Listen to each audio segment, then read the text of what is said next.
E legal que você falou da questão da tradução, porque você colocou também, que eu não estou lembrado agora, mas você tem que ver, acho que são 7 principais para interpretar bem a Bíblia, né? A tradução, o contexto da época, a cultura, né? Os costumes, tem como você resumir esses? Sim, você vai chegar lá, tá? Essa é a matéria hermenêutica bíblica. Uhum. A hermenêutica é a arte de interpretar texto.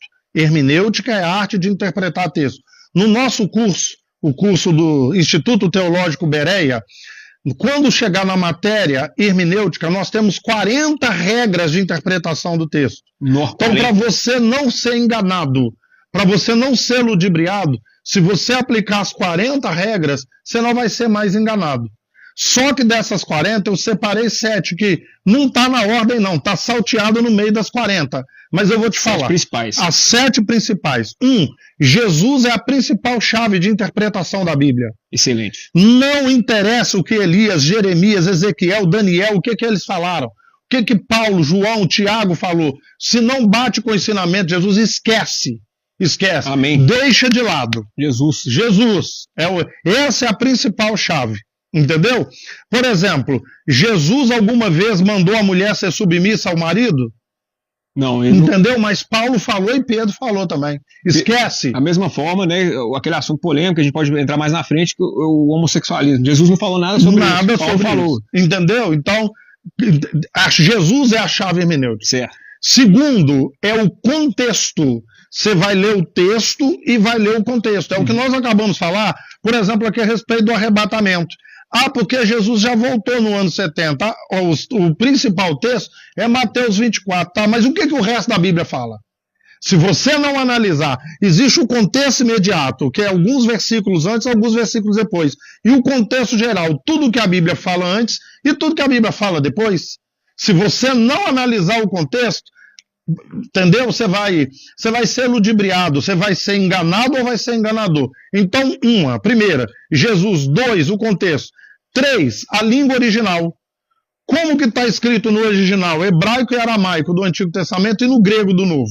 Uhum. Entendeu? Então, eu acabei de mostrar para você. Jesus já voltou no ano 70, tá? Mas ele voltou literalmente? Corporealmente? Presencialmente? É uma metáfora. Entendeu? Porque a palavra parousia é uma volta real, presencial e visível. Ele voltou, sim, no ano 70, como juízo para Israel.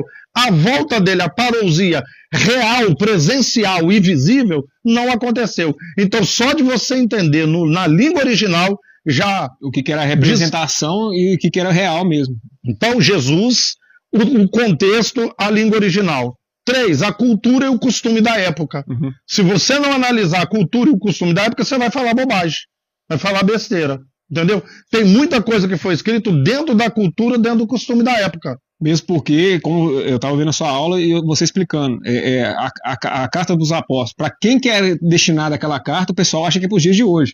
E tá falando daquele tempo, né? Sim. Eu vou dar um exemplo aqui para você. A mulher, por exemplo, a igreja pentecostal, a mulher não pode cortar cabelo.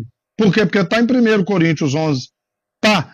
Mas por que Paulo falou isso? Porque lá em Corinto tinha as prostitutas cultuais que serviam a Deus Afrodite. Sim. E elas rapavam a cabeça ou cortavam curtinho, igual o meu.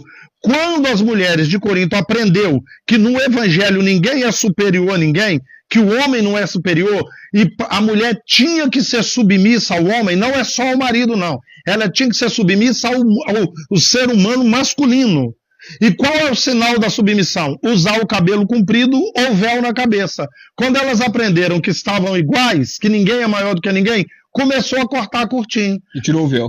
E Paulo falou assim, gente, se vocês fizerem isso, vocês vão trazer a espada de Roma contra a gente. Entendeu? Entendi. Então essa a cultura e o costume da época. Por quê? Vamos lá. Em todos os países, com exceção de Roma e do Egito, o homem usava cabelo comprido.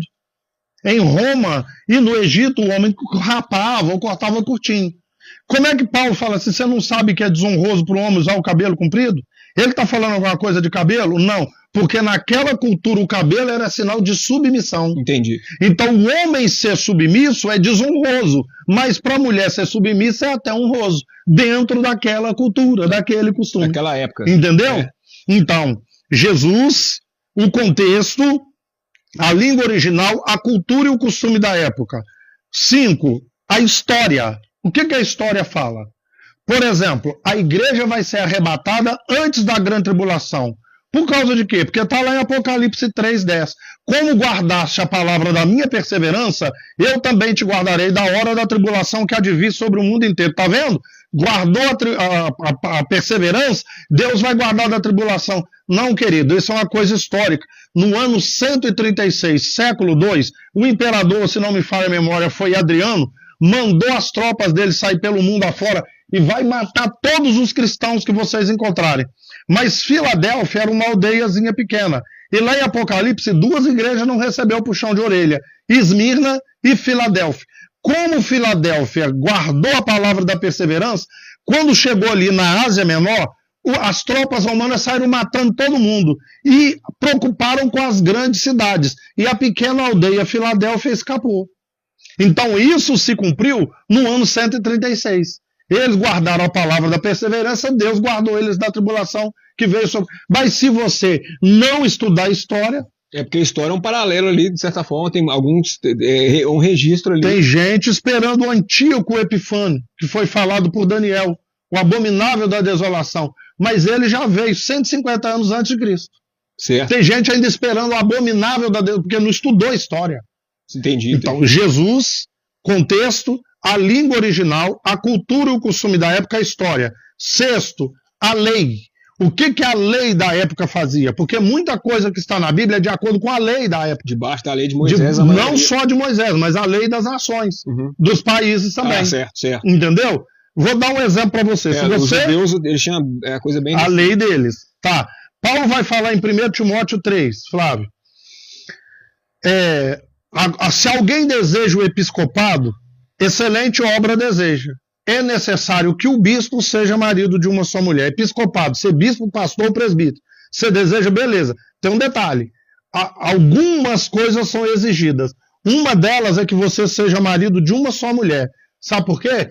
Porque na lei da época você podia ter quantas você quisesse. Entendi. Então, se você não era bispo, presbítero ou pastor, você podia 5, 10, 15 mulheres, quantas você pudesse sustentar. E Paulo faz essa recomendação porque senão não ia dar conta de cuidar do ministério. Do ministério. Entendeu isso aí? Se você não entender a lei da época, a mulher no período menstrual, se ela tocasse em alguém, ela tinha que ser apedrejada até a morte. É pesado. Se você não entender a lei da época, entendeu? Então, aqui, ó. 1, Jesus. 2, contexto. 3, a língua original. 4, cultura e costume da época. 5, a história. 6, a lei. E 7ª, quem escreveu? Para quem escreveu? Por que escreveu? O que estava acontecendo quando aquele texto foi escrito? Qual o objetivo? Agora você acabou de entender o negócio da mulher usar o cabelo comprido. Por quê? Entendeu? Para quem que ele escreveu? Para as mulheres de Corinto, que estavam rapando a cabeça e tal. E tem mais uma, podia ser confundida com as prostitutas cultuais. Ah, certo. Entendeu? É daquele momento ali em específico, né? Aí a igreja pega para hoje. A mulher não pode cortar cabelo. Entendeu?